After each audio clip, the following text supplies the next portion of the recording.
इसका प्रश्न नंबर 1 है आपका, निम्न द्विघात बहुपदों के शून्यंक ज्ञात कीजिए और शून्यंकों तथा गुणांकों के बीच संबंध की सत्यता की जांच कीजिए। ये आपका क्वेश्चन है। तो इस क्वेश्चन में आपका पहला प्रश्न नंबर 1 है, x square minus 2x minus 8। ये आपका क्या है, क्वेश्चन है। ठीक है, तो चलिए करते हैं इसको start. Question number 1, question number 1, ठीक है। इसमें हम क्या करेंगे, सबसे पहले क्या लिखा हमने, हल। सबसे पहले हमने क्या लिखा इसमें, हल। ठीक है, हल। अब हमारा प्रश्न क्या है, x square minus 2x minus 8। सबसे पहले हमें क्या करना है, इसका शून्य ज्ञात करने हैं।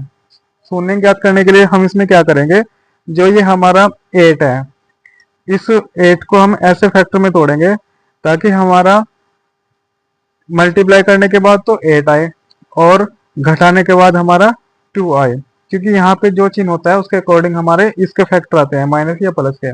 अगर यहाँ माइनस है तो इसके फैक्टर माइनस में आएंगे, अगर यहाँ प्लस है यहाँ, तो इसके फैक्टर प्लस में आएंगे। तो इसको मैं क्या कर सकता हूँ, इसको मैं क्या कर सकता हूँ, 4 माइनस 2। ठीक है, इसको हम क्या कर सकते हैं, 4 माइनस 2, 4 माइनस 2 इक्वल टू 2, और 4 दूनी 8। ठीक है, मल्टीप्लाई करने के बाद कितना आया, 8, और घटाने के बाद कितना आया, 2। तो यही हमें यहाँ करना है। अगर यहाँ पे हमें, यहाँ पे चिन्ह माइनस है तो ये फैक्टर माइनस का होगा, और यहाँ पे प्लस है तो ये फैक्टर प्लस का होगा। तो यहाँ पे हम देखते हैं, x square minus 4x minus 2x और माइनस 8। ठीक है दोस्तों, समझ आया भाई। 4 में से 2 गया, कितना बचा, 2। माइनस नहीं, ये प्लस होगा, सॉरी दोस्तों। जैसे में एक स्टेप हम यहाँ ये भी कर सकते हैं कि एक्स स्क्वायर माइनस ये 4 माइनस 2, 4 माइनस 2 एक्स माइनस 8। एक स्टेप हम इसमें ये बढ़ा सकते हैं। फिर हमने क्या किया, यहाँ पे इस ब्रैकेट को जब हम खोलेंगे तो इस माइनस के अंदर मल्टीप्लाई की, ये 4x हो गया, और इस x की मल्टीप्लाई यहाँ जो 4x हो गया, और माइनस माइनस प्लस हो जाएगा। जब हम ब्रैकेट खोलेंगे तो चिन्ह चेंज हो जाता है, माइनस प्लस है तो माइनस हो गया, और माइनस है तो प्लस, ये प्लस के 2x हो गया, और माइनस के 8। ठीक है, अब इसको आगे हम करते हैं। आगे यहाँ क्या करेंगे, हम इसमें से x कॉमन ले लेंगे। यहाँ से हमने x कॉमन लिया, x कॉमन लेके तो x बचा, क्योंकि x, ये x इंटू एक्स पावर 1 पे हमारा क्या है, एक्स स्क्वायर। ठीक है, हमने यहाँ से एक x कॉमन ले लिया, एक x यहाँ पे बचा, माइनस के 4। यहाँ x तो कॉमन है कि 4 हमारा यहाँ पे बचा हुआ है। उम्मीद है इतना आपको समझ में आया होगा। चलिए अब चलते हैं आगे। यहाँ से हम क्या करेंगे, प्लस का 2 हमने कॉमन ले लिया। यहाँ से जब हमने प्लस 2 लिया तो कितना बचा, x, और माइनस, यहाँ से हमने 2 कॉमन लिया तो 4 दूनी 8, तो हमने 2 कॉमन लिया, कितना बचेगा, 4। यहाँ कितना बचा, 4। ठीक है, अब x माइनस 4 और x माइनस 4 इसको हम कॉमन ले लेंगे, x माइनस 4, यहाँ से x माइनस 4 कॉमन है तो कितना बचा, x, यहाँ से x माइनस 4 कॉमन है, कितना बचा, प्लस का 2, प्लस का 2। ठीक है, अब क्या करेंगे, शून्य ज्ञात करेंगे, तो हम x माइनस 4 इजकल टू 0 और x बराबर 4, ये इधर जाके क्या हो जाएगा, प्लस का हो जाएगा। एक शून्यंक हमारा ये हो गया, यानी इसको हम अल्फा मान लेंगे, अल्फा इजकल टू 4, और x plus 2 is equal to 0, x बराबर माइनस के 2। ठीक है, इधर जाके माइनस का हो जाएगा, इसको हम मान लेंगे बीटा बराबर माइनस के 2। ठीक है, ये क्वेश्चन आपका हुआ, ये हमारे शून्यंक आ गए। अब हमें क्या करनी है, शून्यंकों तथा गुणांकों के बीच संबंध। अब हमारे गुणांक क्या होते हैं, एक हमारा स्टैंडर्ड, हमारे जो स्टैंडर्ड समीकरण होती है, यहाँ पे मैं लिख दूं, हमारा A X square plus B X plus C, ये हमारा स्टैंडर्ड द्विघात समीकरण है। ठीक है, स्टैंडर्ड द्विघात बहुपद है।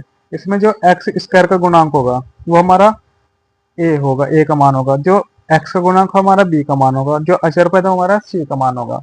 तो यहाँ से एक्स स्क्वायर का गुणांक जो भी होगा वो हमारा ए का मान होगा, एक्स का मान हमारा ये होगा और सी हमारा अचर पद होगा। ठीक है, तो चलिए देखते हैं हम क्या करते हैं।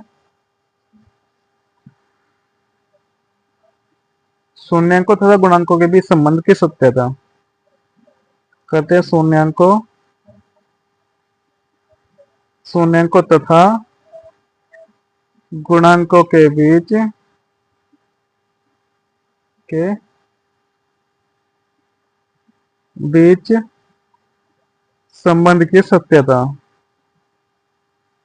संबंध की सत्यता की जांच, सत्यता की जांच। ठीक है, शून्यांकों तथा गुणांकों के बीच संबंध की सत्यता की जांच हम करेंगे तो हमारा ये हमारी समीकरण है, ये हमारी क्या है समीकरण है। इसमें हमारा ए का मान क्या हो जाएगा, ए बराबर एक्स का गुणांक एक्स स्क्वायर का गुणांक, यहाँ पे कुछ नहीं है तो यहाँ पे क्या होता है एक होता है। हमेशा x a b c d या कुछ भी एक्स वाई जेड कुछ भी हो उसका गुणांक हमेशा एक होता है। तो ए बराबर एक, बी बराबर कितना हो जाएगा, बी बराबर हो जाएगा माइनस के टू, बी बराबर माइनस के टू, ये चिन्ह के साथ लेना हमें, चिन्ह के साथ में। और सी बराबर हो जाएगा हमारा माइनस के एट। ठीक है, चलिए अब क्या करेंगे हम इसमें, अब हम इसमें क्या करेंगे, शून्यांकों का योग, शून्यांकों का शून्यांकों का योग यानी अल्फा प्लस बीटा बराबर माइनस के बी अपॉन ए, माइनस के बी अपॉन ए होता है।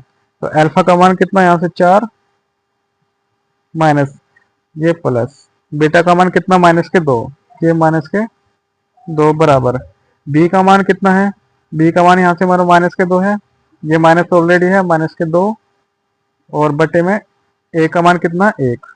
ठीक है, यहाँ से ये प्लस माइनस माइनस हो जाएगा तो 4 में से 2 गया 2 बचेगा बराबर, यहाँ प्लस माइनस माइनस प्लस हो जाएगा, यहाँ भी कितना बचा 2। तो एक संबंध हमारा क्या आ गया, बराबर आ गया। अब दूसरा हम देखते हैं, दूसरा क्या देखेंगे हम, दूसरा हम यहाँ देखेंगे,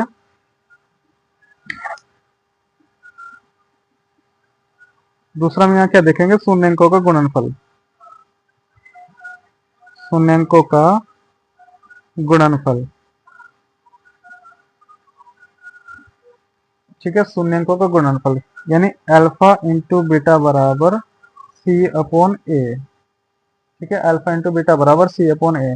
अल्फा का मान कितना यहाँ से देखेंगे, अल्फा का मान 4 है, 4 गुणा बीटा का मान कितना है माइनस के 2 बराबर, सी का मान कितना है यहाँ से देख लेंगे, सी का मान कितना माइनस के 8 बटे ए का मान कितना है, ए का मान 1। ठीक है, तो 4 दूनी 8 माइनस के 8 बराबर ये भी माइनस के 8। तो दोनों संबंध क्या है, बराबर है। अतः यहाँ पे क्या हो जाएगा, अतः दोनों स्थिति में संबंध क्या है, संबंध क्या है, सत्य है, सत्य है। तो आपका ये प्रश्न नंबर 1 कंप्लीट हो चुका है। आप इसको देख लीजिए एक बार।